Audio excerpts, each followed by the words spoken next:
오늘 우리에게 주신 하나님의 말씀 보도록 하겠습니다. 고린도전서 15장 10절, 나는 아무것도 아닙니다 라는 제목을 가지고 우리가 함께 하나님 말씀을 나누도록 하겠습니다. 고린도전서 15장 10절입니다. 우리 다 같이 함께 보도록 하겠습니다. 준비 시작. 그러나 내가 나 된 것은 하나님 된 것이니 내게 주신 그의 은혜가 헛되지 아니하며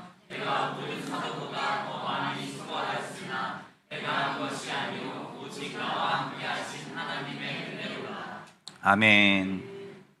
네, 여러분 잘 아시다시피 역사적으로 유명한 플라톤이라고 하는 그리스 철학자가 있습니다. 이 사람은 이제 이데아론이라고 하는 그의 철학적 학문을 통해서 인간의 결핍성을 존재론적으로 설명하고자 했던 최초의 철학자라고 합니다. 그 이데아는 무엇이라고 설명하냐면 감각세계, 우리가 느끼는 이 오감의 세계를 넘어서 진짜 실제 모든 사물의 원형이다. 그래서 이데아는 우리에게 지각되거나 시간에 의해서 변형되거나 사라지는 것이 아니라 우리의 경험의 세계를 넘어서서 이루어지는 우리 인식의 최고의 단계라고 말했습니다. 쉽게 말하자면 이런 말입니다. 이데아는 현상 세계의 사물들이 궁극적으로 되고자 하는 것이 이데아이다. 그러니까 우리가 궁극적으로 최극치에 누리고자 하는 아름다움과 선함과 그리고 진리가 바로 그 이데아라고 얘기하는 것이죠.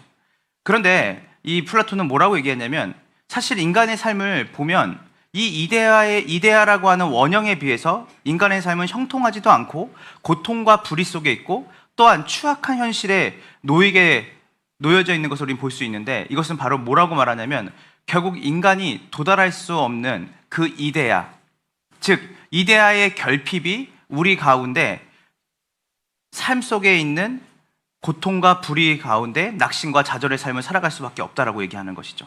그래서 현실 세계에 존재하는 모든 것들은 궁극적으로 우리가 꿈꾸는 이상향인 이데아의 모조품이기 때문에 이 땅에서는 우리가 그토록 누리고 싶은 아름다운 것과 그토록 완전하게 누리고 싶은 우리 삶의 만족을 이곳에서는 누릴 수 없다라고 얘기를 합니다. 그래서 인간은 삶을 살면서 무엇으로도 만족을 누릴 수 없고 어떤 것으로도 온전한 기쁨을 누릴 수 없으며 그 어떤 것으로도 우리는 우리의 삶을 채울 수 없는 존재적으로 결핍을 가질 수밖에 없다라는 것이 바로 이 플라톤이 주장하는 이데아론입니다. 여러분, 일반 상담학과 심리학에서도 이렇게 얘기를 합니다. 절대 도덕, 그러니까 우리가 인간으로서 살아가면서 완벽한 인간, 모든 사람에게 선을 행하고 그리고 모든 사람에게 그 아름다움을 보이며 모든 사람을 만족할 만한 인간으로 우리 서로가 그런 존재로 살아갈 수 없다라고 전제를 깔아놓는 게 뭐냐면 일반 상담과 심리학입니다. 그래서 이들은 절대 도덕의 기준 자체와 유용성에 대해서 부인하죠. 그래서 뭐라고 말하냐면 일반 상담학에서는 높은 도덕적 절대 기준을 지향하는 것, 착하게 살아, 약속 잘 지켜, 그리고 모든 사람에게 피해 끼치지 말고 모든 사람이 유익이 되는 사람이 되렴. 근데 이런 높은 도덕적 절대 기준을 지향하는 것은 뭐냐면 정신 건강에 좋지 않다고 그들은 판단을 하죠. 이게 뭐냐면 인간은 존재론적으로 뭐가 있다는 것이죠? 결핍이 있기 때문에 온전하고 완벽한 도덕적 절대 기준을 지향하라고 얘기하면 오히려 인간은 더 좌절하고 낙담하고 실패의 길을 갈 수밖에 없다는 거예요. 그래서 완벽하지 않은 인간에게 절대 기준을 받아들이라고 하는 이야기는 당연히 그 인간 자체에게 문제를 줄 수밖에 없고 그리고 그 자체로 인간은 낙담하고 낙심할 수밖에 없다는 거예요. 그래서 그 사람이 도달할 수 있는 목표를 세우고 그것을 실천하면서 성취감을 누릴 수 있도록 유도하는 것이 그 인간을 상담하고 인간의 심리에 회복을 주는 방법이라고 하는 거예요. 그래서 목표를 크게 주지 말아라. 목표를 자그맣게 줘라. 그리고 그 목표를 조금씩 성취하도록 만들어라. 왜냐하면 인간은 완벽한 존재가 아니기 때문에 완전하고 완벽한 이상향을 제시하는 그 순간에 인간은 낙심과 좌절과 낙담으로 살아갈 수밖에 없다는 거예요. 그런데요, 성경은 이것과 정반대의 도덕적 기준을 제시하거든요. 마치 플라톤이 말했던 그 이데아, 그 원형이죠. 우리가 모두가 꿈꾸는 진선미의 극치, 그것을 인간은 도달할 수도 없고 그대로 그것을 누릴 수도 없기 때문에 우리는 결핍의 존재로 살아간다라고 했던 플라톤의 그 이야기를 성경은, 우리가 오늘 말씀을 펴서 우리가 하나님 말씀으로 믿고 있는 성경은 우리가 그것에 도달할 수 없기 때문에, 그 이데아에 도달할 수 없기 때문에 일반 상담학과 일반 심리학은 절대적 도덕적 기준을 우리에게 강요해서도 안 되고 말할 수 없다라고 말하지만, 성경은 우리에게 분명하고 절대적인 도덕 기준을 이야기한다는 거예요. 하나님이 아브라함에게 나타나실 때 뭐라고 하냐면, 아브라함아 너 완전하라고 했어요. 완전, 그러니까 퍼펙트하라는 거죠. 너 완전해라 내 앞에서. 왜냐면 내가 완전하니까 너도 완전하라는 거예요. 자, 산상수훈에서 예수님은 자신을 뭐라고 말했냐면, 궁극적으로 하나님의 법을 완벽하고 온전하게 성취하는 성취자로 본인이 오셨다고 얘기합니다. 그러니까 완벽한 하나님의 법을 완벽하게 성취하신 분이 누구냐면 바로 예수 그리스도라고 얘기하는 거죠. 그러면서 그분이 이렇게 얘기를 합니다. 우리 마태복음 5장 48절을 함께 보도록 하겠습니다. 준비 시작.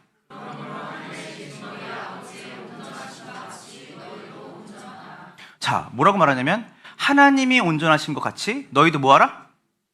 자, 우리가 일반 상담학과의 차이가 여기 있습니다. 일반 상담학은 뭐냐면, 너는 온전할 수 없는 사람이야. 너는 약속을 완벽하게 지킬 수 없는 사람이야. 너는 착하게 살 수 없는 사람이야. 기준적으로 너는 윤리와 도덕적으로 온전하게 살 수 없는 사람이고, 너는 어떻게 보면 교회 안에서도 우리가 착하게 살아봤자 죄인된 우리가 착하게 살자 얼마나 착하게 살겠어 라고 하는, 우리는 절대 도덕적 기준을 우리는 낮춘다는 거죠. 그래서 오늘날 우리 현대사회와 현대교회가 가지고 있는 가장 큰 약점은 무엇이냐면요, 따라해보세요. 공감이에요. 제가 한 몇 달 전에 가장 영향력 있는 한 예배팀의 그 설교자를 만났습니다. 근데 이 분이 저한테 하시는 말씀이 뭐였냐면, 자신들이 청소년 사역을 오래 하다 보니까, 청소년들을 대상으로 예배 사역을 오래 하다 보니까 청소년들이 가장 많이 원하는 게 뭐냐면 공감이더래요. 공감. 그래서 3, 4년 동안, 그래 너 많이 힘들지, 그래 아빠 엄마 때문에 힘들지, 학교 때문에 힘들지, 너 그래 가난해서 힘들지, 너 그리고 네가 갖지 못하는 것 가지지 못해서 너 낙담이 되고 낙심되고 힘들지. 그래서 모든 부분 안에서 자신들이 수년 동안 했던 얘기는 뭐냐면 공감에 대한 얘기였대요. 공감하시는 하나님. 그런데 제가 그 얘기를 들으면서 그것만 얘기하면 안 되는데? 라고 얘기를 했어요. 근데 이분이 뭐라고 하냐면, 저도 그것을 요즘 몇 년 만에 느껴서 다시 얘기하는 겁니다. 이렇게 말하는 거예요. 왜냐면 계속 이 친구들을 공감해주고 영향력 있게 공감해주니까 사람들이 자기를 공감해주는 사람에게 몰려드는 거예요. 그렇지 않겠어요? 내가 지금 얼마나 힘든지를 얘기하는데 그 이야기를 공감해주는 사람이 있으면 얼마나 기쁘고 좋겠어요. 그런데 이 공감을 해주다 보니까, 공감하면 공감을 딛고 일어서서 삶을 향해 한 발 나갈 줄 알았는데, 몇 년 해보니까 이 친구들이 다 뭐예요? 더 깊은 공감만 원하더래요. 더 깊은 공감만 원하다 보니까 사실은 뭘로 못 나가냐면, 이 사람들이 나가야 될 지향점으로 못 나가는 거예요. 그래 너가 이 정도면 힘드는 게 당연해. 제가 너무 힘들어요. 그래 너무 힘들지. 너무 힘드니까 쉬어도 돼. 근데 또 만나는데 제가 더 힘들어졌어요. 그래 너 더 힘들겠다. 더 쉬어도 돼. 그러니까 공감이 아니라 지향점을 이야기해 줘야 되는 거죠. 이렇게 말하면 우리가 극단으로 갈 수 있죠. 그럼 공감이 필요 없는 건가요? 아니, 그렇지 않아요. 공감은 필요합니다. 그러나 그 공감 이후에 이 사람이 바르게 걸어가야 할 길, 이 사람이 그 공감을 딛고 정말 씩씩하게 힘있게 그 사람에게 준 사명의 자리, 그 사람에게 준 목표로 갈 수 있도록 격려하는 게 진정한 멘토링이고 진정한 조언이라는 거예요. 성경은 우리에게, 예수님이 우리의 형편을 다 아신다고 얘기합니다. 그리고 예수님이 우리의 모든 아픔과 고통을 채울하신 분이라고 얘기를 해요. 그러니까 공감하시는 분으로 성경은 얘기해요. 그러나 이 공감과 더불어 뭘 말하냐면, 주님은 자신이 온전하여진 것 같이 여러분들도 뭐예요? 온전해지기를 원하세요. 여러분, 자녀를 키워보시면 알겠지만, 안 키워보신 분도 계시죠? 네. 우리가 자녀를 키우면 우리가 자녀를 있는 그대로 사랑하죠. 그런데 진짜 사랑은 그 아이가 있는 그대로 멈추기를 원하지 않아요. 그 아이가 뭐 하기 원하죠? 성장하고 성숙하기를 원하죠. 그래서 진정한 사랑에는 뭐가 있냐면 성숙과 성장을 담보로 한 공감이 있는 거예요. 네가 지금은 1살이지만 네가 아빠는 너가 지금 있는 이 모습이 너무 귀엽다. 네가 무리하지 않았으면 좋겠어. 그러나 네가 2살이 되고 3살이 되고 4살이 되고 5살이 되면 그 나이만큼 뭐하기 원해? 성숙하기 원하고 성장하기 원하는 거예요. 그래서 우리가 하나님께서 그 절대적 기준, 나는 네가 온전해졌으면 좋겠다. 나는 네가 너의 삶을 내어주는 사랑을 이웃들에게 했으면 좋겠다. 그리고 너 몸같이 네 이웃을 사랑했으면 좋겠고, 너가 하나님을 네 목숨과 뜻과 생명을 다해서 사랑했으면 좋겠다. 너무 높은 기준 아니에요? 어떻게 돈보다 하나님을 사랑할 수 있지? 어떻게 내가 명예보다 권력보다 하나님을 사랑할 수 있지? 어떻게 내가 나보다 남을 더 나은 사람으로 여기며 그를 대할 수 있지? 근데요, 여러분 얼핏 보면 우리가 하나님이 너무 엄한 하나님 같고 그런 절대적 도덕 기준에 이룰 수 없는 그 기독교가 말하는 그 이야기들이 우리의 삶에 너무 괴리감이 느껴져서 나는 교회 가면 나같이 죄를 많이 짓는 사람이 교회를 가면 안 될 것 같아. 저렇게 높은 이상향을 제시하는 교회에 우리가 다닐 수 있겠어? 그러면서 교회에게 은연중에 세상이 요구하는 건 뭐냐면 이 기준을 낮추라는 거예요. 여러분 한 주 동안 죄를 어떤 모습으로 살든, 여러분 어떤 삶을 살든 하나님 여러분 사랑하십니다. 여러분 하나님 여러분 위로하세요. 좋으시죠? 근데 여러분 그 삶에서 돌이키셔야 됩니다. 여러분 거짓된 삶에서 돌이키셔야 돼요. 하나님보다 여러분의 삶에 더 중요하게 생기는 것들을 버리셔야 됩니다. 근데 이 부분을 얘기하면 듣기 싫은가요? 왜냐면 나는 나만 공감해주는 설교를 듣고 싶은 거죠. 내 마음을 어루만져주는 그런 이야기들이 듣고 싶은 거예요. 이게 미국의 복음주의자들은 이걸 뭐라고 말하냐면요, 솜사탕 신학이라고 했어요. 너무 달콤한 거예요. 여러분 이야기만 들어주는, 여러분의 마음을 계속 어루만져주는, 죄를 짓는데 그래 그렇게 힘든 상황에서 죄 질 수 있지, 그렇게 힘든 상황에서 그렇게 살 수 있지. 근데 왜 성경은 우리에게 하나님이 온전하신 것처럼 너희도 온전하라고 말했고, 왜 너희는 너의 삶 가운데 세상이 요구하는 삶보다 더 나은 삶, 더 윤리와 도덕적인 기준의 삶이 목적이 아니에요. 하나님을 닮은 삶으로 살라고 하는 기준을 줬을까요? 왜냐면 하나님이 절대 기준을 이야기하는 건 뭐냐면, 여러분들이 도달할 수 없는 그것을 하나님이 말씀하셔서 여러분을 절망을 주려는 게 아니라 하나님 자신이 그런 성품을 가지고 계신 분이에요. 하나님은 거짓 증거를 하는 걸 싫어하세요. 하나님은 남의 물건을 탐내는 걸 싫어하세요. 하나님은요, 도둑질하고 남의 물건을 빼앗고 이웃에게 해를 가하는 걸 싫어하시는 분이에요. 자, 보세요 여러분. 우리가 계속해서 자녀를 얘기하지만, 우리가 자녀를 키울 때 너희들 이거 하지 마 라고 말할 때 우리는 연약한 부모이기 때문에 본인도 그 일을 하면서 아이들 보고는 하지 말라고 할 때가 많거든요. 그러나 하나님은 완벽하고 온전하신 분이기 때문에 그분의 성품이 반영되어서 그분의 성품대로 여러분이 하나님의 자녀가 되는 그 순간부터 그렇게 살기를 원하시는 거예요. 그런데 여러분, 그분의 성품과 반하는 이야기를 그분은 할 수 없는 거죠. 그분의 성품과 반하는 행동으로 여러분이 살아가는 것을 하나님이 기뻐하지 않으시죠. 왜냐하면 절대적 기준, 우리가 도달할 수 없는 그 기준은 바로 하나님의 성품이기 때문에. 그래서 하나님께서 자신의 성품의 반영으로 내가 온전해진 것처럼 너희도 온전하게 살았으면 좋겠다라고 얘기하는 거예요. 그래서 우리가 성경이 말하는 이 기준을 들으면 정신건강에, 아까 일반 상담학과 심리학은 뭐라 그랬죠? 정신건강에 좋지 않다고 했잖아요. 왜냐하면 도달할 수 없는 곳에 계속 도달하고 하라니까 자신의 한계가 계속 부딪히니까 뭐예요? 결국은 하나님을 떠나고 싶은 마음이 있는 거예요. 근데요, 여러분들이 유심히 성경을 보고 여러분이 유심히 생각을 해보면 성경이 말하는 하나님이 온전하신 것처럼 너희도 온전하라고 하는 그 말씀이 얼마나 우리에게 은혜고 감사한지를 여러분이 알 수 있다는 거예요. 자, 한번 여러분이 볼게요. 예수님께서 우리의 죄를 위해서 이 땅에 오셨습니다. 맞습니까? 근데 우리는 단순히 예수님이 이 땅에 오신 이유가 우리의 죄의 문제와 죽음의 문제를 해결하러 오셨다라고만 알고 있어요. 그런데요, 성경은 전체적인 큰 그림에서 뭐라고 말하냐면, 예수님이 이 땅에 우리에게 오신 이유는 단순히 우리의 죄의 문제를 해결하고 우리의 죽음의 문제를 해결하는 걸 넘어서 무엇던 것이냐면 하나님의 자녀 되는 권세를 주러 오셨다고요. 즉, 하나님을 구약에서는 창세기부터 말라기까지 또 우리가 예수님의 길을 예비한 요한까지는 하나님을 바라보는 인생으로 구약의 성도들은 살았어요. 하나님을 바라보는 인생.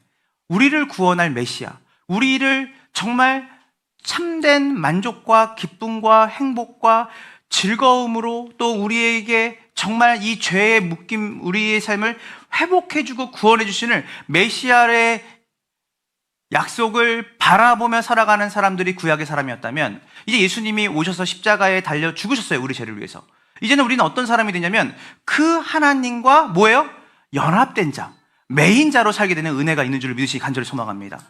그래서 바라보는 자가 아니라, 이제는 그 약속을 바라보는 자가 아니라 그 약속과 뭐예요? 연합된 자로 살아가는 거예요. 그것은 바로 뭐냐면 예수님의 성품과 그분의 가치와 그분이 살아가는 모든 절대적인 선이 이제는 우리와 그분이 연합됨으로 말미암아 그분이 내 안에, 내가 그분 안에 있는 그 결과로서 이제 우리는 내 힘으로는 할 수 없지만 내 안에 계신 하나님의 은혜로 하나님의 온전하심을 살아갈 수 있는 존재로 하나님이 우리를 구원하셨다는 거예요. 그래서 단순히 죄와 죽음의 문제로 끝나는 기독교의 구원은 사실은 성경이 말하는 구원은 아닙니다. 죄와 죽음의 문제만 해결한다면 우리가 교회 나올 필요가 뭐가 있겠어요? 예수 믿으면 어차피 다 끝난 건데.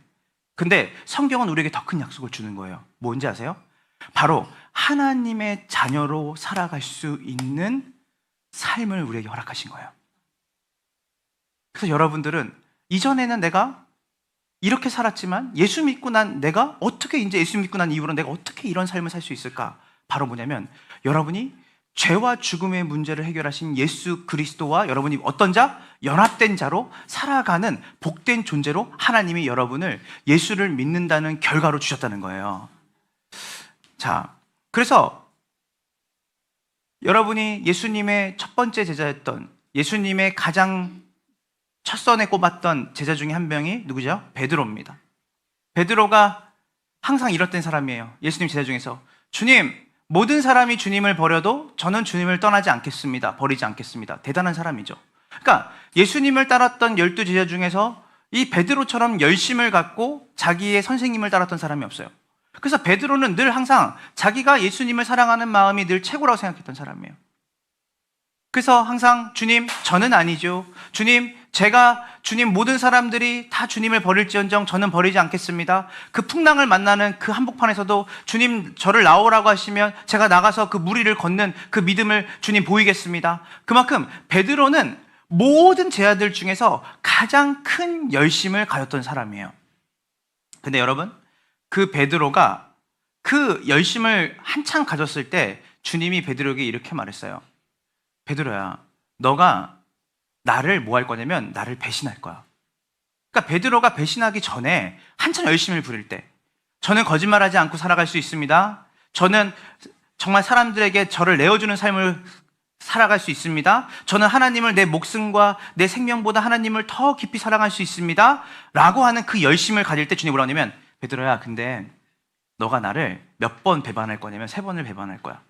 근데 베드로가 그것이 귀에 들어왔을까요? 그때? 들어오지 않았어요.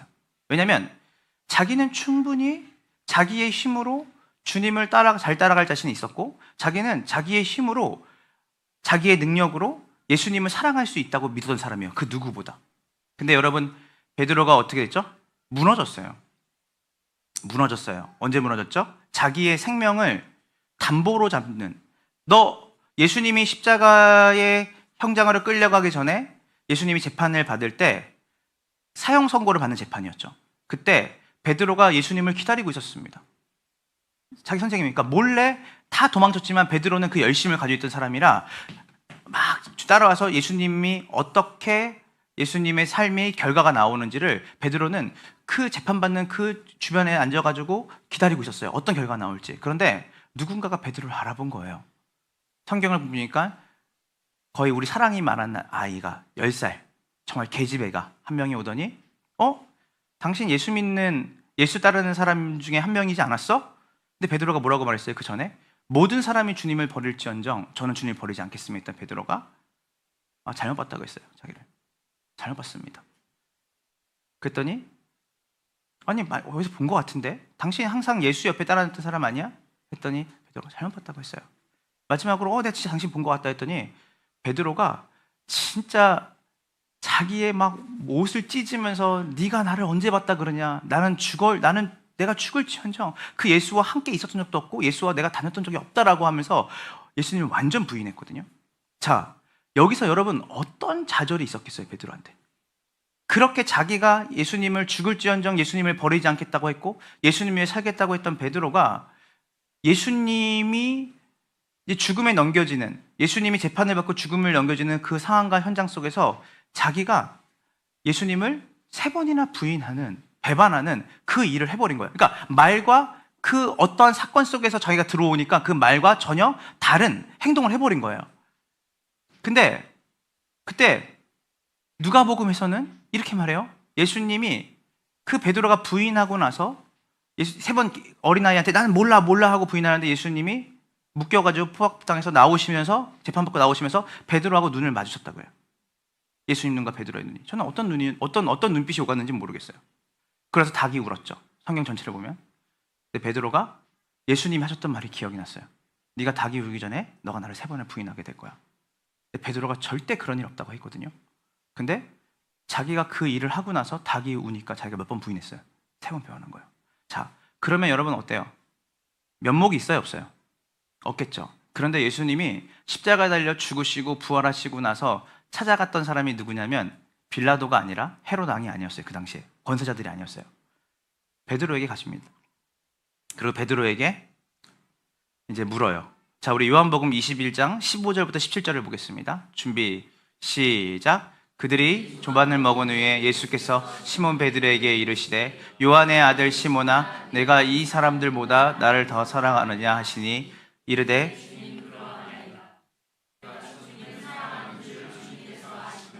이르시되 내 어린 양을 먹이라 하시고 또 이르시되 요한의 아들 시몬아 네가 나를 사랑하느냐 하시니 이르되 주님 그러하나이다. 내가 주님을 사랑하는 줄 주님께서 아시나이다. 이르시되 내 양을 치라 하시고 예수 요한의 아들 시몬아 네가 나를 사랑하느냐 하시니 주께서 3번째 내가 나를 사랑하느냐 하심으로 베드로가 근심하여 이르되 주님 모든 것을 아시오매 내가 주님을 사랑하는 줄을 주님께서 아시나이다. 예수께서 이르시되 내 양을 먹이라. 자, 보세요. 우리가 가장 좋아하는 찬양이 이런 찬양입니다. 내가 얼마나 주님을 사랑하고 내가 얼마나 주님을 잘 따랐고 내 마음과 내 열심과 내 헌신이 얼마나 주님께로 온전하게 드려지고 있는지를 우리는 얘기하는 걸 되게 좋아해요. 그러니까 뭐냐면 나로부터 시작해서 내가 가진 열심이 얼마만큼 하나님을 향해 있는지를 이야기하는 것이 오늘날 현대 CCM, 현대 찬양의 중심입니다. 근데 여러분, 우리가 종교개혁자들이 했던 찬양의 대부분은 다 하나님 중심이에요. 그러니까 뭔 말이냐면 여러분이 얼마나 많은 열심과 수고와 얼마나 많은 아픔과 고통을 가지고 주님께 나와서 주님을 바라보는지가 아니라 하나님이 내게 주신 은혜가 얼마나 큰지를 감사하고 그것에 대해서 반응하는 게 찬양이었다는 거예요. 원래 찬양 자체가 하나님을 높이는 거니까. 자, 여러분 여기서 베드로에게 예수님이 물으세요. 베드로는 어떤 상태였냐면 예수님을 3번 배반한 상태였어요. 그리고 예수님이 베드로에게 나타나신 거예요. 여러분 이러면 면목이 있어요, 없어요? 없죠. 고개를 들 수도 없었을 거예요. 근데 예수님이 베드로에게 물어요. 네가 날 사랑하냐? 근데 여러분 사랑한다라고 말할 수 있어요, 없어요? 저 같으면 말 못할 것 같아요. 다 보셨으니까, 다 아시니까. 근데 예수님이 물어요. 너가 날 사랑하냐? 근데 베드로가 대답해요. 주님 그렇습니다. 내가 주님을 사랑하는 줄을 주님께서 아십니다. 여기서 말하는 우리가 말할 때 베드로가 여전히 사랑했구나 이런 의미가 아닙니다. 원래 더 언어적인 의미로 들어가면 주님 다 보시지 않았습니까? 제 사랑이 어떤 상황 속에서 환경 속에서 상대적으로 변하는 거 주님 아시잖아요. 이럴 때는 주님을 사랑했지만 이럴 때는 주님을 사랑하지 못하는. 그러니까 뭐냐면 절대적 사랑으로 자기는 생각했어요. 어떤 상황과 환경 속에서도 내가 주님을 놓지 않고 내 생명처럼 여기는 사랑으로 생각했지만 주님, 제가 주님을 그렇게 어떤 상황과 환경 속에서는 내가 주님을 놓아버릴 정도로 연약한 사람인 줄 아시잖아요. 그럼에도 불구하고 주님 물어보신다면 제가 주님을 사랑합니다. 그런데 계속해서 주님이 물어요. 네가 나를 사랑하냐? 네가 나를 사랑하냐? 네가 사랑하냐? 물어요. 근데 여러분, 여기서 우리가 아까 얘기했던 그 핵심이 있습니다. 여러분, 주님이 베드로에게 사랑하냐고 물었을 때는 베드로가 너가 나를 얼마나 사랑하는지 너의 믿음의 고백을 해봐가 아니에요. 베드로야, 너 그거 알지? 내가 너 배반하기 전에 너가 나 배반한다고 했잖아. 그때 네가 뭐라 그랬어? 주님, 말도 안 돼요. 제가요? 근데 내가 지금 너 앞에 나타나서 하고 싶은 말이 하나 있는데, 그건 뭐냐면 네가 나를 얼마나 사랑하는지가 중요하지 않다. 너의 열심이 중요하지 않아. 네가 나를 사랑하는 것이 중요한 게 아니라 그럼에도 불구하고 내가 너를 여전히 사랑하고 있다는 거 알았으면 좋겠다. 이게 기독교입니다. 우리가 가지고 있는 어떤 열심과 우리가 가지고 있는 어떠한 도덕적인 어떤 절대 기준을 만들어 놓고 내가 열심을 다해서 뭔가 그것을 이루는 것이 기독교가 아니라 내가 그것을 할 수 없는 사람이라는 걸 인정하는 거예요.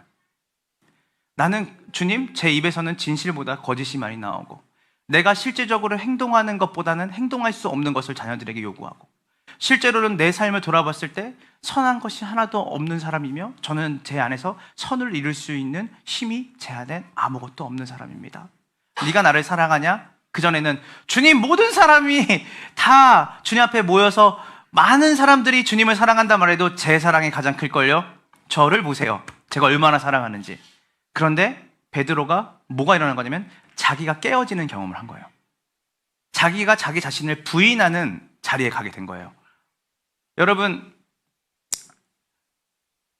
그런 베드로 보면 우리가 되게 실망스럽고 우리가 어처구니가 없겠지만 사실은 이 베드로를 통해서 우리가 제자의 특징을 알 수 있어요. 제자의 특징.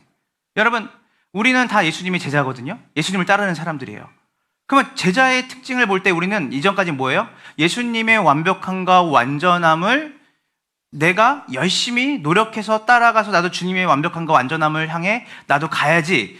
그래서 실수하면 안 돼. 난 제자니까. 나는 그리스도인이니까 깨끗하게 살아야 되고 나는 윤리적 도덕적으로 나는 완벽한 사람으로 살아야 돼. 이렇게 살지 못하면 제자가 아니니까. 그런데요, 오늘 우리가 이 베드로를 통해서 볼 수 있는 것 중에 하나가 뭐냐면 베드로를 통해서 제자의 특징의 가장 핵심은 뭐냐면 어떤 사람이 제자냐, 어떤 사람이 예수님을 따르는 사람이 될 수 있냐, 뭐냐면 나의 연약함을 완벽하게 이해하시는 하나님을 만난 사람이 제자가 되는 거예요. 나의 강함과 나의 완벽함을 자랑하는 사람이 제자가 아니라 내가 한계를 가지고 있고 내가 연약하고 내가 부족한 사람이라는 것을 처절하게 깨닫고 하나님의 은혜와 하나님의 사랑으로 내가 주님을 따르는 제자로 살아갈 수 있었구나라는 것을 인식하는 사람이에요. 제가 이제 목회를 이제 전도사 때부터 이제 하게 된 게 이제 약 20년 됐습니다. 예전에는 어떤 분들을 존경했냐면 항상 구름 위를 걷는 분들. 제가 기도를 얼마나 많이 하냐면요. 내가 얼마나 깨끗하게 사냐면요. 그래서 그런 분들의 간증이 제가 어릴 때 자라면서 수도 없이 테이프를 통해서 듣고 기도원에 가서 듣고 교회 부흥회만 듣겠어요. 그래서 나는 생각했어요. 저분들은 정말 대단하신 분이다. 나도 저분들처럼 살아가기를 노력해야겠다 하는데 계속 넘어지고 엎어지고 더 이상 저분들처럼 살아갈 수 없다는 걸 느꼈을 때는 어떤 마음까지 드냐면 와, 내가 기독교 신앙을 온전히 살 수 없기 때문에 세상과 같이 겸하여 살아야겠다 그냥. 그리고 내가 교회는 나가지만 나는 완벽하게 살 수 없는 사람이기 때문에 내가 세상에서 열심히 살고 교회에서도 열심히 살지만 내 중심 한 구석에는 뭐가 있냐면 나는 온전하게 예수님을 따를 수 없다라는 것을 내가 갖고 살았어요. 낙심을 갖고. 근데 이제는 알겠어요. 이제 정말 제가 존경하는 어른들이나 존경하는 목회자들의 특징이 뭐냐면 다 자기 자신이 얼마나 부족하고 연약한지를 아시는 분들이더라고요.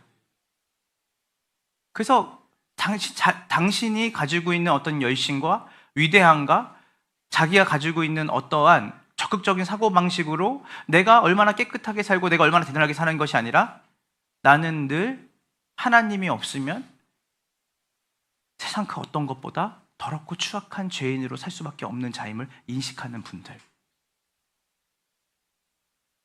그분들이 진짜 멋지게 은퇴하시고 그 은퇴 이후에도 그렇게 멋지게 사시더라고요. 세상에서 가장 강한 사람. 주님이 여러분을 세상에서 가장 강한 사람으로 불렀어요. 근데 세상에서 가장 강하다라는 의미는, 성경적인 의미는 하나님의 도움 없이는 단 하루도 살 수 없다라고 하는 연약함을 인정하는 사람이에요.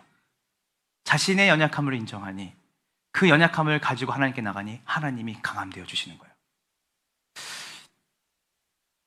그래서 예수님이 뭐라고 말씀하시냐면 베드로에게 너 실패할 거야. 그런데 너 실패하고 나서 돌이킨 후에 형제들을 굳게 해라. 그 말이 뭐예요? 예수님이 너 날 사랑하냐고 물었는데 베드로가 주님 제가 주님을 어떻게 사랑하는지 아시잖아요. 이렇게 사실 쭈구리처럼 대답했을 거예요. 근데 주님이 그때마다 뭐라고 말하냐면 내 어린 양떼를 먹여라. 내 양떼를 쳐라. 그리고 내 양떼를 먹여라. 뭐냐면 목양적 리더십을 얘기하는 거예요. 그러니까 베드로는 이미 실패하고 넘어지고 자기를 깨어진 사람인데 주님이 그 사람에게 맡기는 게 뭐냐면 내 양떼, 내 사람들을 먹이고 치고 너가 그들을 돌봐라고 얘기하는 거예요. 우리는 어때요? 우리는 어떤 사람에게 맡기기 원하죠? 우리가 만약에 목자라면 어떠한 목자에게 내 양을 맡기기 원해요? 완벽한 사람 아니에요? 부족함 없는 사람? 그런데 주님이 자신의 교회를 맡기고 자신의 양떼를 맡기고 자신이 가지고 있는 그 하나님의 일들을 맡기는 사람은 어떤 사람이냐면 자기 부인과 자기 깨어짐을 경험한 사람에게 맡긴다는 거예요. 저는 여기 있는 우리 함께하는 교회 성도님들이 다른 그 어떤 것보다 나는 주님의 도움과 주님의 은혜 없이는 단 하루도 나는 하나님에게 합당한 삶을 살아갈 수 없는 사람입니다라고 하는 그 뼈 아픈 경험을 여러분의 삶 가운데 자주 하시길 원합니다. 요한복음 15장 5절을 우리가 함께 보도록 하겠습니다. 요한복음 15장 5절입니다. 준비 시작. 나는 포도나무요 너희는 가지니 사람이 매를 많이 맺나니 나를 떠나서는 너희가 아무 아멘. 자, 예수님이 포도나무고 우리는 뭐죠? 가지예요. 그래서 뭐라고 말하죠? 예수님을 떠나서는 우리는 아무것도 할 수 없다. 누가 말씀하신 거예요? 예수께서 말씀하신 거예요. 여러분이 예수님을 떠나서 하는 모든 교회 활동과 봉사와 섬김은 하나님이 기뻐하시지 않습니다. 자, 이따 얘기를 할게요. 주님은 여러분에게 열매를 바라지 않으시거든요. 우리는 이제 열매가 있어야지. 아니에요. 주님이 여러분에게 진정 바라시는 건 뭐냐면 주님 안에 거하는 거예요. 주님과 함께 있는 것이에요. 주님과 더불어 여러분의 삶을 살아가는 것이에요. 다시 한번 얘기할게요. 너희가, 따라해보세요. 너희가 나를 떠나서는 아무것도 할 수 없다. 근데 문제는 뭔지 알아요?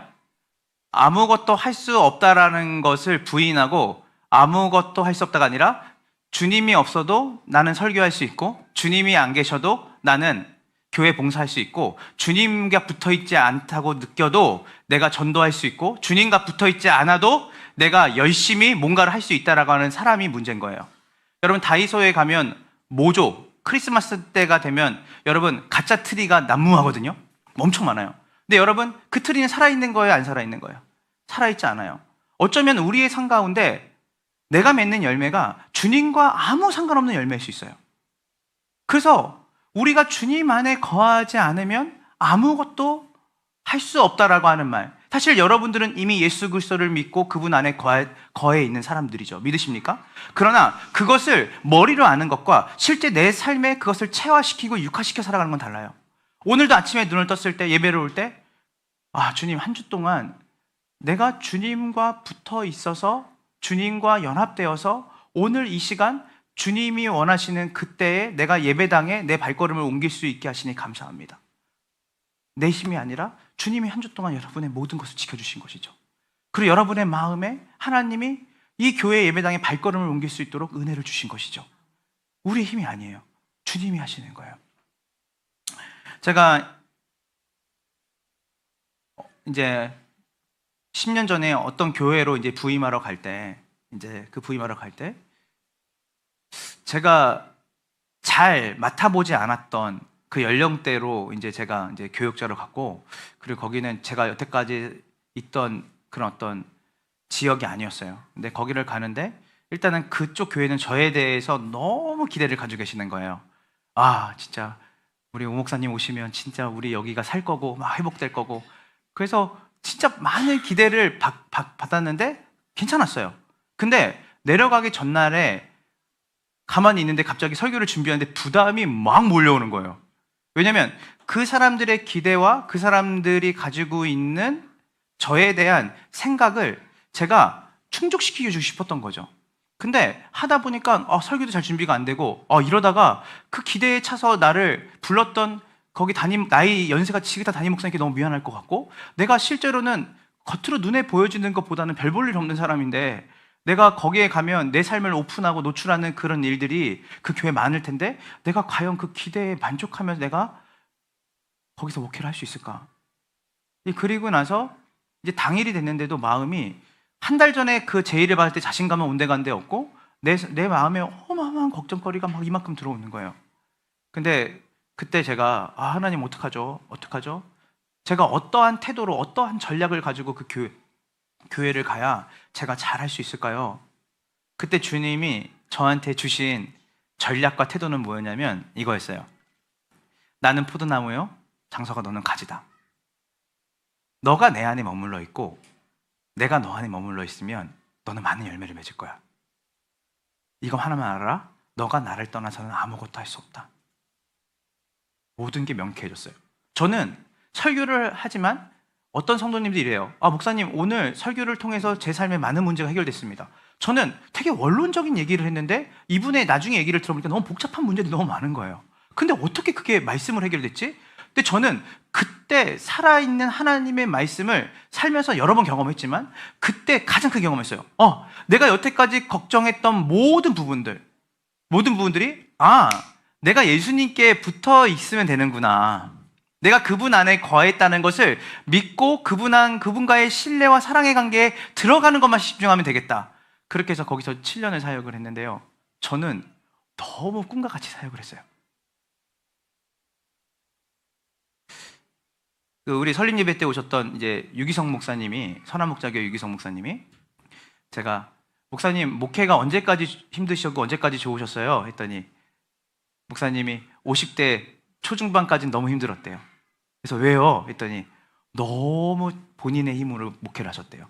그래서 진짜 건강도 되게 안 좋아지시고, 그리고 여러 가지 교회의 산더미처럼 산적해 있던 일들이 자기를 막 짓누르고.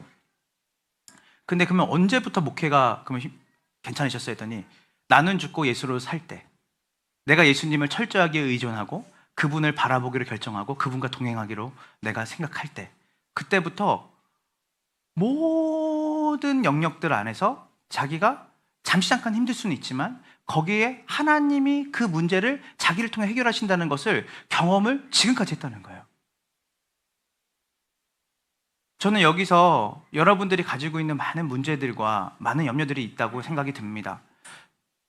저는 근데 그 문제와 염려들을 제가, 이 교회가 여러분들에게 각자 적용점을 주고 여러분의 문제를 깊이 공감해주고 여러분들의 그 문제를 하나하나 해결해주는 것은 교회가 아니라고 생각해요. 교회는 복잡한 과정을 설교를 통해 얘기할 수 있어요. 논리적으로 얘기할 수 있어요. 그러나 결론은 무엇이냐면 여러분 하나님께로 돌아가십시오. 여러분 하나님 안에 거하세요. 여러분 그분과 친밀한 동행을 회복하세요. 여러분이 하는 그 모든 일들이 하나님 안에서 그 일들이 이루어질 때 그분의 열매를 여러분 가운데 많이 맺게 하실 줄로 믿으시길 간절히 소망합니다. 그래서 우리는 세상에 살아가면 실패와 거부를 우리는 경험하는 것을 너무나 싫어하거든요. 실패와 거부. 내가 주님 앞에 내가 주님의 일을 한다고 하는데 이거 실패하면 어떡하지? 열매가 하나도 없으면 어떡하지? 내가 혹시나 저 사람에게 이렇게 대했는데 내가 거부당하면 어떡하지? 그래서 세상은 우리에게 뭐냐면 실패와 거부당하지 않도록 너를 잘 치장하고, 그리고 너가 거기에 맞는 실력과 네가 거기에 맞는 능력을 갖추라고 계속 얘기하죠. 근데 여러분, 너무나 좋은 말이에요. 실력과 능력을 갖추고 실패와 거부를 당하지 않는 인생을 살아라. 근데 여러분, 어느 인생이 이 땅에 살면서 모든 사람을 만족하게 하고 모든 사람에게 정말 내가 인정받는 삶으로, 성공하는 삶으로 살아갈 수 있는 사람이 이 땅에 있겠습니까? 재벌들은 가정에 실패한 사람이 많고, 가정으로 성공한 사람은 세상적으로 볼 때 보잘것 없다고 느낄 때가 있고, 그리고 내가 아무리 세상적으로 가정적으로 완벽한다고 해도 도덕적이고 윤리적인 삶 속에서 나는 알잖아요. 내가 얼마나 악한 사람이고 내가 얼마나 죄된 사람이란 걸 우린 다 알고 있잖아요. 그런데 이 능력주의 사회, 이 세상에는 뭐라고 말하냐면 여러분을 실패에 대한 두려움으로, 거부에 대한 두려움으로 계속 몰아가죠. 그런데요, 성경은 반대예요. 여러분들이 복음 안에 있다면, 여러분들이 예수님을 믿는다면 여러분의 실패와 여러분의 좌절과 낙심은 바로 여러분을 어디로 데려가냐면 그 실패와 좌절과 낙심을 가지고 여러분을 하나님의 강함과 하나님을 의지함으로 여러분을 인도한다는 것이에요. 저는 우리의 인생 가운데 지금 가장 큰 좌절과 실패와 거부 속에 어떻게 어디로 가야 될지 모르는 상황과 환경이 여러분에게 있다면 여러분, 그것은 실패가 아니에요.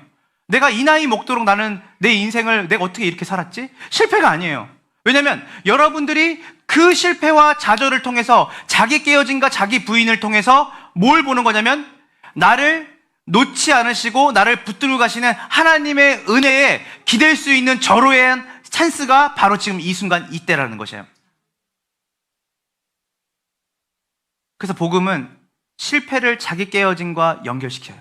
세상은 실패를 좌절과 낙담으로 연결시킨다면 복음 안에서의 실패는 자기 깨어짐으로 연결시키고 더욱더 하나님을 의지하도록 우리를 인도한다는 것이에요. 그래서 한병철이라는 교수님이 이 피로사회라는 책을 썼어요. 피로사회.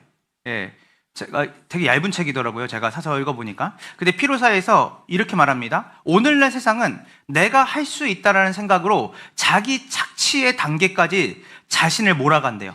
아, 내가 해야 돼. 내가 할 수 있어.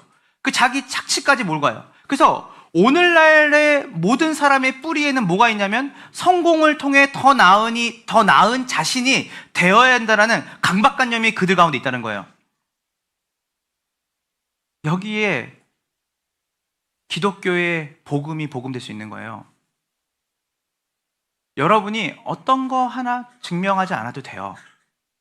여러분들이 뭔가 내가 대단한 사람이라고 여러분들이 치장하지 않아도 여러분이 죄인이었을 때, 여러분들이 정말 무가치한 인생이었을 때 하나님께서 자신의 아들을 내어주심으로 여러분들을 얼마나 사랑하시는지를 확증했거든요. 교회에도 그런 분들이 많아요. 내가 기도를 얼마나 많이 하고 성경을 많이 보고 내가 전도를 많이 해야 하나님이 나를 특별히 사랑하신다고 생각하는 분들이 있어요. 그건 잘못 이해한 거예요. 제가 말씀드릴게요. 여러분들이 눈에 보이는 어떤 활동 아무것도 하지 않아도 하나님이 여러분을 자신의 아들을 내어주기까지 사랑하셨어요. 여러분, 우리 시아가 여기 있는데 우리 찬양 인도하는 정재익 전도사님 딸인데 제가 지금 할 수 있는 거는 먹고 사는 거밖에 없죠. 근데 얘가 부모에게 해줄 수 있는 것은 거의 없어요. 자각을 가지고 내가 뭔가 엄마 아빠를 기쁘게 해드려야 해서 뭔가 내가 요리를 해야겠다 이런 게 아니에요. 쟤는 지금 그냥 그 존재 자체로 사랑을 받아요. 여러분 그거 아시죠? 자녀를 키우다 보면 저도 애 키울 때 똥 쌀 때 냄새 이런 말을 안 하죠. 우와, 너 똥을 이렇게 많이 쌌네. 소화 잘 됐나 보다. 왜 그럴까요? 얘가 하는 모든 것을 행동을 사랑하는 게 아니라 얘 존재를 사랑하는 거죠. 하나님이 여러분을 그렇게 사랑하셨어요. 제가 열심히 신앙생활을 한다라고 하는 분들을 만나게 되면 마음에 상처가 많은 분들이 많아요. 싸납쟁이들이 많아요. 네, 그래서 막 진짜 입에는 막 불평과 원망이 쏟아져 나와요. 근데 여러분 참 신기하죠? 주님의 일을 하는데 하나님의 일을 하는데 마음은 강팍해지는 거예요. 왜 그럴까요? 은혜 없이 하기 때문이에요. 내가 이거를 열심히 한다고 하면 누가 나를 알아줘야 되고 하나님이 나에게 뭔가 보상을 해줘야 되는데 그런 보상과 누가 알아주는 게 없으면 거기서 신경질이 나는 거예요. 짜증이 나는 거예요. 내가 뭔가를 증명하려고 열심히 했는데 그 증명받지 못하는 것에 대해서 상처받은 거죠. 저는 여러분에게 격려하고 잘했다고 하고 수고했다는 말을 하지 말라는 게 아니에요. 그거보다 더 중추적인 기독교의 핵심을 얘기하는 거예요. 무익한 종을 얘기하는 거예요. 우리가 아무것도 하지 않아도 너는 존재 그대로 사랑받는 사람이고 너는 존재 그대로 예수님이 자기의 생명까지 내어줄 만큼 귀하고 가치 있는 존재라는 것을 깨닫게 하고, 그리고 내가 그걸 깨달은 거죠. 근데 그것을 아는 사람이 그거를 그렇게 행동할 수 있어요. 오늘 여러분이 한 주 동안 어떻게 살았는지 저는 잘 알지 못해요. 그리고 여러분들이 얼마나 부족하고 연약한 삶을 살았는지 잘 모르겠습니다. 그러나 한 가지 확실한 것은 여러분의 삶을 보고 구원하신 게 아니에요. 여러분의 행위를 보고 사랑하신 게 아니에요. 여러분의 존재 그대를 주님이 사랑하셨어요. 그것을 아는 사람이 뭐랄까요? 저는 제가 군대에 있을 때, 죄송하지만 군대 가기 전까지는 사실은 부모님은 나를 키워주고 낳아주셔서 감사한 분이었지, 내가 저분들을 위해서 뭔가 내 몸을 불태워서라도 뭔가를 해야겠다는 생각을 잘 하지 않았습니다. 근데 군대 갔을 때 훈련소에서 훈련을 첫째 날, 둘째 날 받고 이제 입었던 옷을 박스에 포장해서 보내라는 거예요. 근데 그때 이틀 동안 제가 알았어요. 집에 있던, 저는 자취를 거의 해본 적이 없거든요. 집에 있던 나의 옷과 내가 세면할 때 썼던 수건들과 양말들과 여러 가지 음식들이 그냥 저절로 생기지 않았구나라는 걸 느꼈어요. 왜냐면 군대 가자마자 수건 하나 달랑 던져주고 계속 빨아쓰게 하고, 그리고 내가 입는 옷들 다 빨았어야 되고 바늘질 다 해야 돼. 그거 할 때 제가 뭘 느꼈냐면, 내가 이런 사랑을 받고 살았구나 여태까지. 그래서 그때 이러거든요. 그 교관이 그 박스를 주면서, 우편 박스를 주면서 편지 쓰지 말라 그래요. 근데 다 눈을 감고 있죠, 이분들이. 다 그때 다 쓰는 거 알고 있어요. 그 다들 볼펜 갖다 막 뒤에다 쓰고 막 이렇게 해요. 왠지 아세요? 자기가 받은 사랑이 얼마나 크고 깊은 건지를 그때 잠시 잠깐 깨닫는 거예요. 그러니까 거기에 뭘 써요? 여자친구에게 잘 안 씁니다. 엄마, 아빠, 저 장석이에요. 제가 군대 휴가 나가면 잘할게요. 제가 그리고 얼마나 그거를 막 써요. 제가 무슨 말 하고 싶은지 아세요? 내 열심과 내가 가지고 있는 힘이 아니라 그 사랑이 동인이 되는 거예요. 하나님이 나에게 주신 사랑이 얼마나 큰지를 아는 사람. 내가 어떤 선한 행위를 하지 않아도 그 선한 행위와 상관없이 나를 존재 자체로 사랑하신 그 하나님의 사랑과 은혜를 아는 그 사람이 뭘 하게 되냐면요, 자기를 내어주는 사랑으로 주님께 나아가게 되는 거예요. 그래서 그 사랑을, 부모님에 대한 감사와 사랑을 더 깊이 알아가면 어떻게 되죠? 우리는 이 세상을 떠날 때가 되는 거예요. 아이를 낳아 키워보니까 그제서야 엄마가 나를 이렇게 키웠구나라는 걸 알고 있고, 그때 우리 애들을 데리고 외식 나갔을 때, 외식을 나가는 게 너무 두려울 정도로, 애가 셋인데, 근데 우리 부모님들이 왜 그 당시에 생각해보니까 근데 저는 지금 그렇게 가면 못 가겠어요. 얼마나 버거운 일인지 아니까. 짐을 싸고 애들 모아오는데, 어릴 때 보면 부모님이 그 번거로운 일을, 이 아이들을 데리고 한번 보여주겠다고 그렇게 가셨구나. 그래서 요즘은 부모님 모시고 여행을 너무 가고 싶은데 이미 칠순이 다 돼가시니까. 근데 그 시간이 얼마 남지 않다는 걸 알게 돼요. 근데 너무 바빠요, 삶이. 근데 그 사랑을 알면 알수록 부모님에게 뭔가를 효도하고 싶고 대하고 싶어요. 마찬가지로 내가 그 하나님의 사랑을 알면 알수록 그 하나님에 대한 반응으로 하나님께 더 헌신하고 수고하고 싶어요. 그래서 하나님의 사랑, 그래서 성경은 우리가 가지고 있는 열심과 우리가 가지고 있는 어떤 실력으로 그 이데아, 하나님이 말씀하시는 그 온전함으로 이루는 것이 아니라, 너가 나를 사랑하냐? 네가 나를 사랑하지 않을 때도 내가 너를 사랑했고, 네가 나를 배반해도 상관없다. 왜냐하면 내가 너를 회복해서 내 양떼를 먹이고 내 양떼를 인도하게 하고 내가 하는 일을 너한테 맡길 거니까 너의 존재가 중요하다. 내가 너를 그런 존재로 만들어 가겠다. 빚어가겠다. 그래서 나를 의지하지 않고 하나님을 의지할 때, 그리고 하나님의 은혜를 더 깊이 깨달을 때 우리의 인생은 더 멀리, 더 높게 이룰 수 있는 것이죠. 제가 이제 한 주 동안 필리핀 일로일로라고 하는 섬을 갔다 왔는데요. 지난주에 갔는데 진짜 네임리스죠. 네임리스예요. 그러니까 이름 없는 분이에요. 그러니까 이분은 그냥 알려지지 않는 분인데 거기서 이제 빈민촌 선교를 하셨다가 이제 필리핀 일로일로 가서 거기 필리핀에 있는 아이들에게 선교하시는 분인데, 이분이 이제 가신 지 이제 횟수로는 9년이 되셨대요. 9년. 근데 보니까 나이가 45이세요. 그러니까 저보다 더 어릴 때 간 거죠. 근데 이분이 거기서 이제 선교 사역을 하는데, 이제 맨 처음에 이제 공사장 이분이 지금 하고 있는 게 농구장 교회를 건축하고 계시거든요. 근데 이분이 이제 우리가 도착해서 앞에 이제 앉혀놓고 한 6명, 7명 앉혀놓고 이분이 프레젠테이션 하는 거예요. 저는 깜짝 놀랐어요. 어떻게 이게 인간이 8, 9년 만에 이렇게 많은 일들을 했지? 뭐였냐면 필리핀 아이들을 전도해서 농구 전도를 한 거죠, 이분이.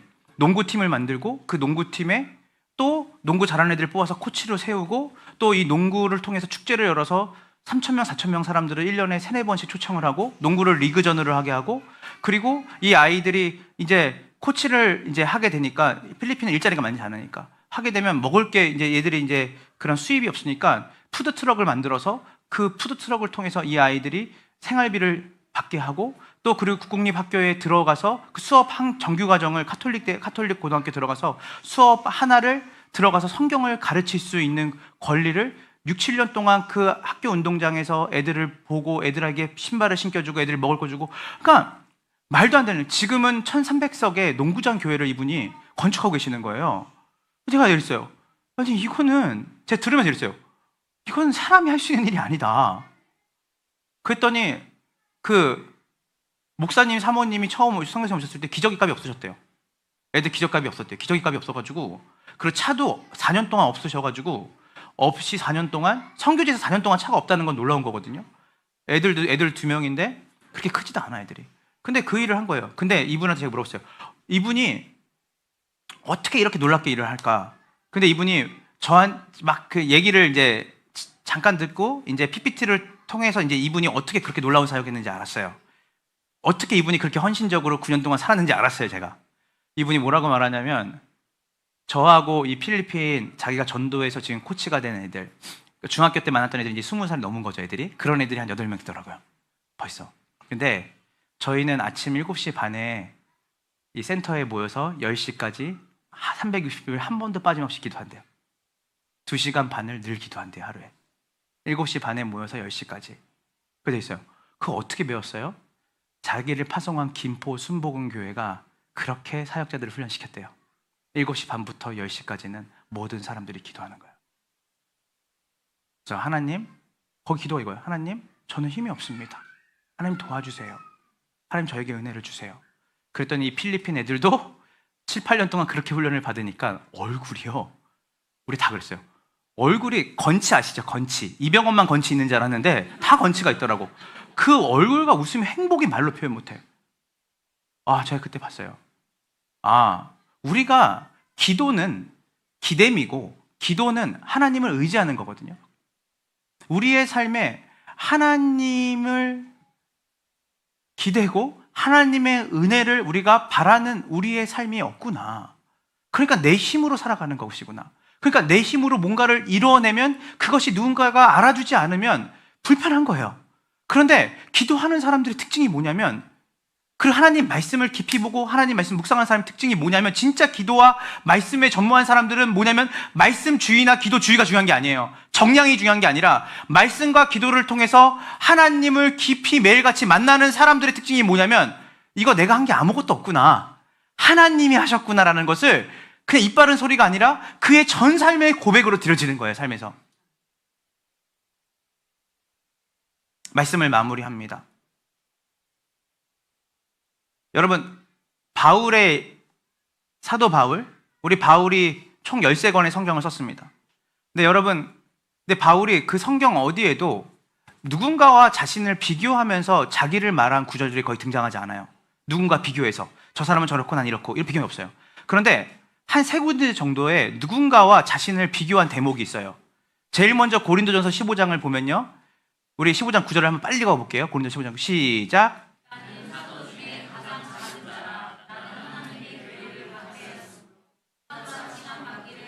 바울이 뭐랬죠? 나는 사도 중에 가장 작은 자라. 그러니까 주님의 제자들 중에 나는 가장 작은 사람입니다. 가장 제가 볼 때는 활동적으로 그리고 업적으로 봤을 때는 바울만한 사람이 없거든요. 실제로 기독교 역사 속에서. 그런데 바울이 나는 사도 중에서 주님의 제자들 중에서 가장 작은 자다. 자, 우리가 또 에베소서 볼게요. 에베소 3장 8절입니다.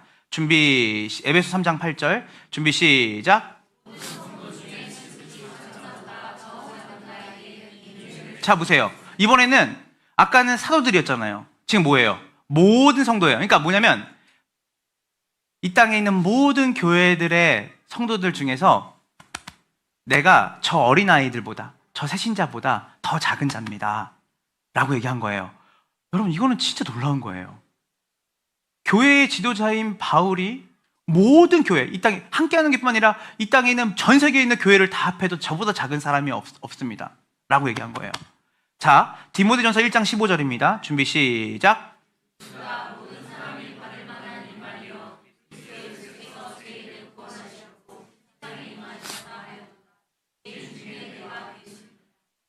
여기서 뭐라고 말하냐면 사도 바울이 자기를 영어로 보면 월스트라고 그래요. 월스트.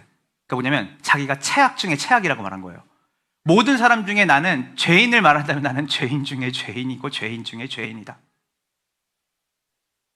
근데 여러분, I'm the worst. 내가 제일 악한 자다. 여러분, 바울이 다른 사람이 아니라 바울이 이 얘기를 한 거예요. 여러분 보세요. 이거를 보면 우리 이렇게 말해요. 에이, 사실은 우리는 겸손을 얘기할 때 어떻게 말하죠? 내가 누가 저한테 딱 치면서 목사님 오늘 설교 좋았어요. 그럼 내가 아닙니다. 근데 속으로는 그럼요, 제가 얼마나 많이 준비했는데요. 아이고, 우리 아무개 인사 잘하네. 그러면 저는 마음속으로 인사하려고 노력했거든요, 제가. 그러니까 뭐냐면 우리 한국의 미덕인 겸손은 유교적 문화에 있기 때문에 그렇지 않은데 그런 척해야 되는 거예요. 그러니까 뭐냐면 가면을 쓰는 거죠. 근데 그걸 뭐라냐면 우리는 예의라고 말해요. 야, 아빠 엄마랑 있을 때는 이렇게 있어도 삼촌 오면 저렇게 있으면 안 되지. 할아버지 오시면 너 밥 먹을 때 쩍쩍거리지 먹지 말아라. 가족이니까 괜찮은 건데 할아버지나 이부 사람. 그러니까 우리는 뭐냐면 우리는 계속해서 우리는 겸손을 어떻게 배웠냐면 내가 그렇지 않은 사람인데 그렇게 하는 척으로 배운 거예요. 오늘 바울을 보면 내가 모든 사람 중에 가장 지극히 작은 자다. 내가 모든 사람 중에 죄인이다. 라고 하는 거는 자, 내가 이 성경을 이렇게 지금 이 서신서를 쓰는데 이게 두고두고 읽힐 거니까 내가 얼마나 겸손한 사람인 것처럼 보여야 내가 이 사람들 앞에 두루두루 존경을 받으니까 겸손한 척해야지가 아니라 바울은 진짜 그렇게 느꼈어요. 진짜 자기가 죄인 중에 죄인이라는 것을 바울은 진짜 그렇게 인식했다고요. 내가 모든 성도 중에 가장 지극히 작은 자라는 걸 바울은 그렇게 인식했다고요. 제가 최근에 송태근 목사님과 오카는 목사님이 과거에 인터뷰했던 내용을 송태근 목사님이 우리가 합동 측 장로교회 보면 이제 칼세미나라고 있거든요. 거기에 송태근 목사님이 오카는 목사님과의 사랑의 교회, 오카는 목사님 돌아가셨잖아요. 오카는 목사님이 돌아가시기 전에 나눴던 어떤 인터뷰에 대한 거를 짤막하게 기록한 영상이 떠서 제가 그걸 봤어요. 그 영상의 제목이 뭐냐면 목회자로서 가장 행복할 때가 언제입니까? 였어요. 그랬더니 이제 오카는 목사님한테 송태근 목사님이 물어본 거예요. 목사님, 옥 목사님, 3일교회 송태근 목사님이 목회자로서 가장 행복할 때가 언제입니까? 그랬더니 오카는 목사님이 되물으셨대요. 송 목사는 언제 가장 행복한데? 했더니 한 사람이 한 영혼이 말씀을 통해 변화받고 하나님의 사람으로 살아가는 것을 볼 때가 가장 행복하죠. 목회자로서. 너무 맞는 말 아니에요? 그랬더니 송태근 목사님 그랬대요. 목사님도 그러시죠? 했더니 오카는 목사님이 이렇게 말했대요. 아니, 나는 아니야. 나는 나 같은 죄인이 하나님의 은혜로 구원을 받고 하나님 편에 서서 하나님의 말씀을 전할 때가 가장 행복해. 나 같은 죄인이 하나님의 은혜를 구원받고 하나님 편에 서서 하나님의 말씀을 전할 수 있는 자격을 가졌다는 게 너무 행복해. 그러면서 이렇게 말했어요. 우리는 항상 열매에 관심이 있잖아. 열매가 없으면 실패한 것인가? 숫자가 많지 않고 그리고 내가 하는 것이 어떤 성공의 열매가 세상적으로 보일 때 그게 없으면 실패한 것인가? 아니다. 진짜 실패는 하나님의 은혜를 자각 못하고 누리지 못하는 삶이다. 제가 이거를 4년 전에 봤거든요. 그때부터 설교하러 올라올 때 제 시각이 많이 바뀌었습니다. 예전에는 내가 열심히 준비해서 설교를 잘해야지가 제가 목표였다면요. 이제는 어떤 마음으로 올라오냐면 여기 있는 분들 중에서 가장 제대로 못 사는 나, 이거라도 하나님이 안 맡기시면 가장 개차반처럼 살아갈 수밖에 없는 나니까 하나님이 말씀이라도 한두 자 더 보게 하시려고 나같이 가장 부족한 사람을 여기 세우셨구나. 정말 은혜는 나 바깥에 있는 사람들에게 뭔가를 열매를 맺는 은혜인 게 아니라 나 같은 사람을 하나님께서 충성되이 여기셔서 주님의 종으로 세우신 것이 은혜구나. 고린도전서 3장 6절부터 7절까지에 이렇게 나와 있습니다. 나는 심고 아볼로는 물을 주었습니다. 그러나 하나님께서 자라나게 하십니다. 그러므로 심는 사람이나 물을 주는 사람은 아무것도 I'm nothing, 아무것도 아니에요. 나는 아무것도 아니야. 자라게 하시는 분이 하나님이시니까. 저는 플라톤이 그 이데아, 우리의 이상향이 이 땅 가운데 나타날 수가 없다. 왜냐하면 우리는 그렇기 때문에 결핍되어 살 수밖에 없다. 그런데 하나님 말했어요. 내가 온전하니 너도 온전해져라. 제가 어떻게 온전해집니까? 내가 너를 온전하게 만들 거야. 너를 내가 나의 은혜와 사랑을 경험하고 아는 자로 빚어갈 거야. 내 안에 거하라. 나를 떠나서는 아무것도 할 수 없다. 오늘 이 시간 우리 함께하는 교회 모든 성도들의 삶 가운데 나는 아무것도 아니구나. 내가 할 수 있는 선함은 없구나. 그래서 내 삶에 하나님을 기대는 말씀 묵상이 있어야 되고 하나님을 의지하는 기도가 회복되어야 되는 것이고 내 삶에 다른 그 어떤 것보다 은혜를 아는 자로서의 반응으로서 예배가 회복되어야 되는구나. 한국 기독교의 가장 중추적인 척추와 같은 이 모습이 보이지가 않습니다. 열매를 많이 맺자, 얼마나 많이 모였냐, 얼마나 많은 일을 하자는 많지만 하나님의 은혜를 얘기하는 소그룹 모임이 많이 사라집니다. 하나님의 은혜를 얘기하는 선교 모임이 사라지고 하나님의 은혜를 이야기하는 나눔들이 없어져요. 오늘 우리 같은 사람을 충성되이 여기셔서 주님의 몸된 교회를 부르셔서 하나님의 일을 함께하게 하셨고 우리의 어떤 행위가 아니라 전적으로 그분의 사랑으로 우리에게 구원을 주신 주님의 은혜가 우리의 삶 곳곳에 특별히 함께하는 교회의 모든 성도들의 삶의 영역에 나의 나 된 것은 오직 하나님의 은혜입니다라는 고백이 이번 한 주 동안 풍성하게 나누어지고 보여지는 복된 삶이 되기를 주님의 이름으로 축원합니다. 우리 이 시간 함께 기도하고 우리 찬양하고 기도할 텐데요. 오늘 우리 말씀 우리 생각하시면서 우리 함께 찬양할 텐데요. 오늘 우리가 좀 힘을 좀 빼는 시간이 됐으면 좋겠는데 여러분 너무 웅크리고 사셨잖아요. 일주일 동안 그 수영할 때 항상 그렇게 투셔는 한데요. 저는 수영을 잘 못하는데 힘 빼세요. 힘 빼세요. 몸에 힘 빼세요. 와 이렇게 힘을 주려고 하니까 계속 빠져가는 거예요. 여러분 힘 주면서 이때까지 사셨잖아요. 여러분 힘을 좀 빼세요. 그리고 오늘 여러분의 육신의 부모보다 더 완벽하고 완전하게 사랑하시는 그 하나님의 사랑 앞에 여러분의 힘을 빼시고 주님 잘 살고 싶은데 잘 사라지지가 않습니다. 주님 제 삶을 잘 아시죠? 주님 공감하세요. 근데 주님 제가 여기서 어린아이처럼 멈춰있고 싶지 않습니다. 성장하고 싶은데 제 힘으로 잘 되지 않습니다.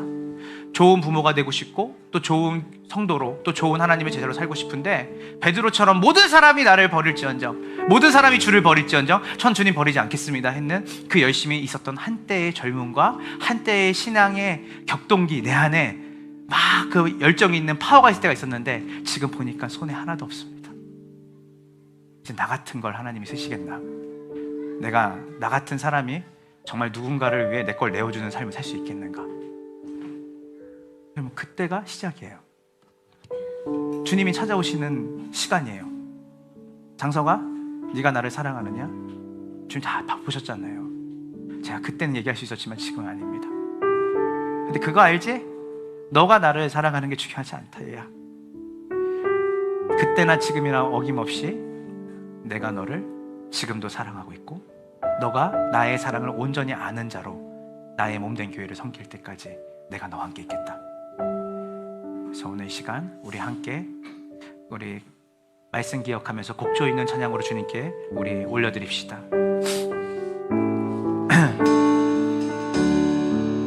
하늘을 볼 겨를도 없이 정신없이 세상을 살다가 마음에 먹먹함이 내 삶을 그제서야 주님을 찾습니다. 행복을 느낄 겨를도 없이 분주하게 세상을 살다가 인생의 허무함이 내 삶을 짓누를 때 그제서야 주님을 찾습니다. 오늘도 여전히 주님은 그 자리에서 우리를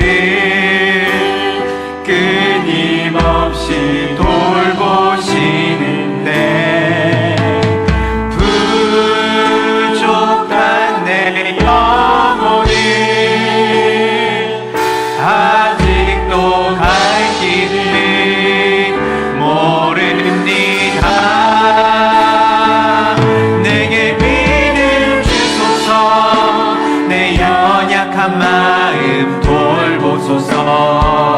한없는 주님의 사랑 알게 하소서. 영원까지 그의 백성 지키시는 우리 하나님 바라보며 살게 하소서. 우리 다시 한번 우리 말씀 기억하며 고백하며 나갑시다. 하늘도 겨를도 없이 정신없이 세상을 살다가 마음의 먹먹함이 내 삶을 짓누를 때 그제서야 주님을 찾습니다. 행복을 느낄 겨를도 없이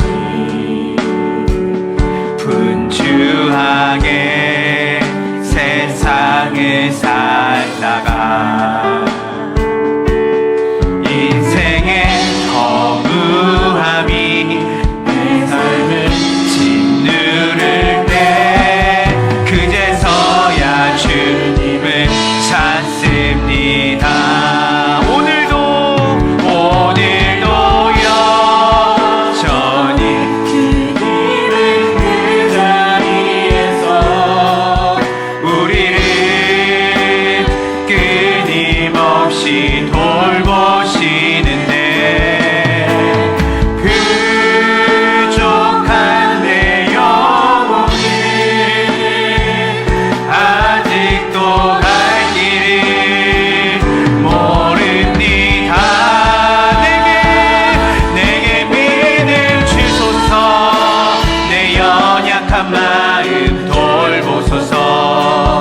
한없는 주님의 사랑 알게 하소서.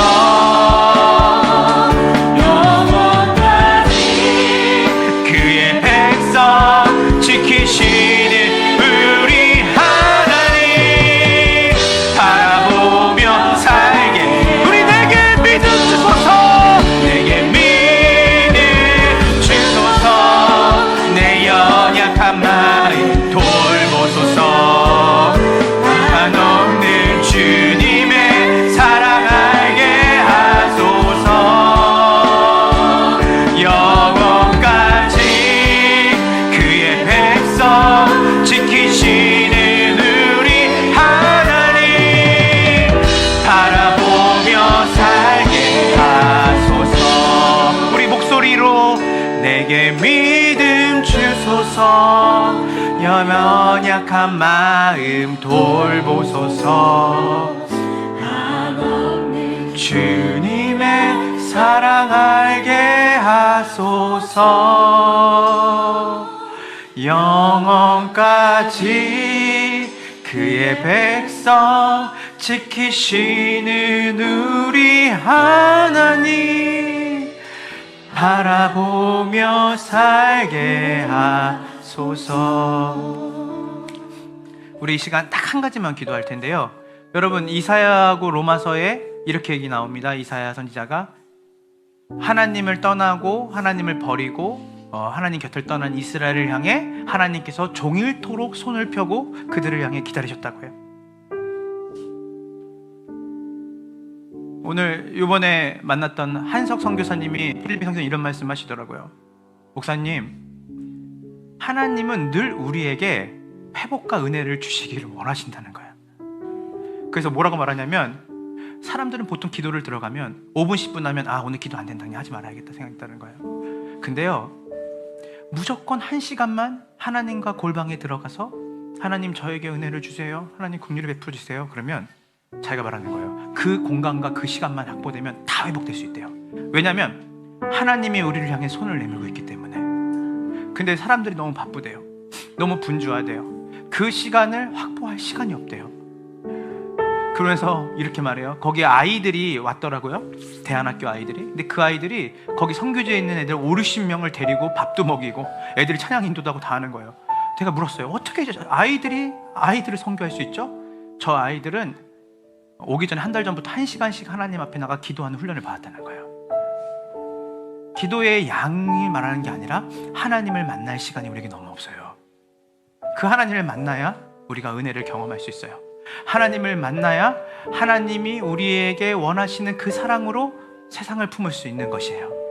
그래서 오늘 이 시간 우리 함께 한 주 동안 우리의 삶을 놓고 기도할 때, 나의 나 된 것은 하나님의 은혜라고 하는 말은 주문이 아닙니다. 그냥 우리가 그냥 반복해서 말하는 게 아니라, 하나님의 앞에 아침이든 저녁이든 제가 고요하게 하나님의 존전 앞에 무릎을 꿇고 고개를 숙여보니까 내 삶에 이루어진 모든 것이 하나님의 은혜인데요, 하나님의 도움과 은혜 없이는 내 삶에 어떤 것 하나도 이루어질 수 있는 게 하나도 없음을 고백합니다. 더 나아가서 나같이 부족하고 연약하고 죄투성인 사람을 위해 자신의 전부를 내어주시고 우리를 구원하시는 그 예수 그리스도의 은혜가 얼마나 큰지를 내가 알게 됩니다. 그래서 하나님, 내가 그 은혜로 살아가는 복된 한 주, 그 은혜를 알기에 힘쓸 수 있는 그 공간과 그 시간이 내 삶 가운데 다른 어떤 것보다 확보가 되어지고, 그 시간을 통해서 종일토록 나를 향해 손을 내밀고 계시는 그 하나님을 만나는 한 주간의 삶이 되게 해달라고 우리 이 시간 다 같이 함께 기도하며 나갑시다. 하나님, 이 시간 가운데 함께 도와주소서. 하나님, 이 시간 가운데 우리에게 주님의 마음을 펼치시고, 하나님, 이 시간 가운데 바울이 모든 성도들 중에 가장 작은 자, 모든 죄인 중에 가장 지극히 작을 때 나의 나 된 것은 하나님의 은혜라고 했던 그 고백은, 하나님, 바울이 그런 척한 것이 아니라 바울이 그렇게 그것을 느끼고 살았습니다. 하나님, 한 주간에 우리의 삶 속에서 말씀 붙잡고 살아갈 때 주님이 우리에게 도달할 수 없는 어떠한 하나님 도덕과 윤리의 굴레를 씌운 것이 아닙니다. 하나님이 우리와 함께하기 원하십니다. 내가 너와 함께하기 원한다. 너가 나를 사랑하는 것이 아니라 내가 너를 얼마나 사랑하는지 네가 알기 원한다. 하나님, 어쩌면 우리의 삶 가운데 은혜 없이, 어쩌면 그 사랑을 느낄 수 없이 우리의 삶 가운데 하나님, 우리의 열심과 우리의 가진 속력으로 살아가는 것이 전부일지도 모르겠습니다. 하나님, 오늘 이 시간 다른 어떤 것보다 내 삶 가운데 하나님의 은혜로, 하나님의 은혜를 기억하고 하나님의 그 사랑에 알아가는 삶으로 나아가는 그 시간과 공간이 우리 가운데 있기 원합니다. 하나님, 우리가 하나님 앞에 하나님 우리 된 것이 무엇이냐 할 때, 하나님, 우리가 가진 어떤 지식과 우리가 가진 재능과 우리가 가진 어떤 것이 아니라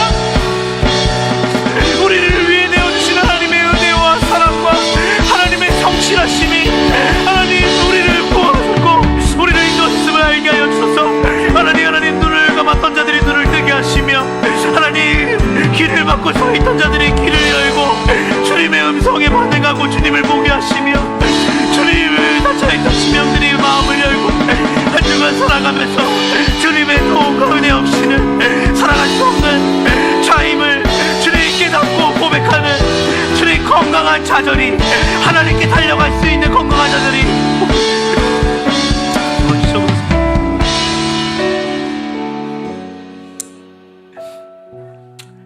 하나님 감사합니다. 오늘 복된 주일 나는 아무것도 아닙니다 라고 고백했던 바울의 고백처럼 하나님, 우리도 그 고백을 그런 척 내가 다 했지만 그래도 이렇게 이야기해야 하나님이 기뻐하시니까, 이렇게 이야기해야 사람들이 볼 때 뭔가 있어 보이는 척 하니까이 아니라 정말 주님의 은혜와 도움 없이는 그 어떤 것 하나 주님의 사랑을 보이지도 못하고 나눌 수도 없고 살아갈 수 없는 자임을 고백하는 우리 함께하는 교회 모든 성도들이 되기를 소망합니다. 하나님, 주님이 우리에게 온전하라고 하심은 우리에게 어떠한 율법적이고 도덕적이고 윤리적인 굴레를 씌우려고 말씀하신 것이 아니라 그 하나님의 온전하신 것 같이 우리도 온전하게 성숙하고 온전해지는 것이 그 사랑이 주는 완성이고, 그 완성을 향해 우리의 힘과 능력이 아니라 주님께서 우리를 그 자리로 인도하신다라고 하는 주님의 은혜의 언약이 우리 가운데 있음을 알게 하여 주시옵소서. 주님, 우리가 자라나기 원합니다. 우리가 성숙해져 가기 원합니다. 그러나 그것이 우리의 적극적인 사고방식과 우리의 열심으로만 끝나는 것이 아니라 하나님이 주시는 그 구원의 은혜와 사랑의 크기와 넓이를 날마다 주님과의 교제 안에서 알아가고 깊어져 감으로 가슴 벅차도록 주님의 그 사랑 앞에 내 삶이 사랑 앞에 드려질 수 있는 그 아름다운 감격과 기쁨이 누려지는 그 공간을 우리가 포기하지 않고 그 시간을 확보하여서 우리 한 주간의 우리의 삶 가운데 하나님이 우리에게 주신 은혜와 그 사랑을 경험하는 기도의 자리와 말씀의 자리와 예배의 자리가 회복되어질 수 있도록 인도하여 주시옵소서. 지금은 우리 구주 예수 그리스도의 은혜와 아버지 하나님의 크신 사랑과 성령 하나님의 교통하심이 나의 나 된 것은 오직 하나님의 은혜라고 고백하며 주님의 은혜 없이는 살아갈 수 없으며 주님의 은혜로만 가능한 하나님의 온전하신 같이 나도 온전해지기로 주님의 은혜를 붙들고 그것을 향해 달려가기를 소원하는 함께하는 교회 모든 성도들의 삶 가운데 지금으로부터 영원까지 함께 있을지어다.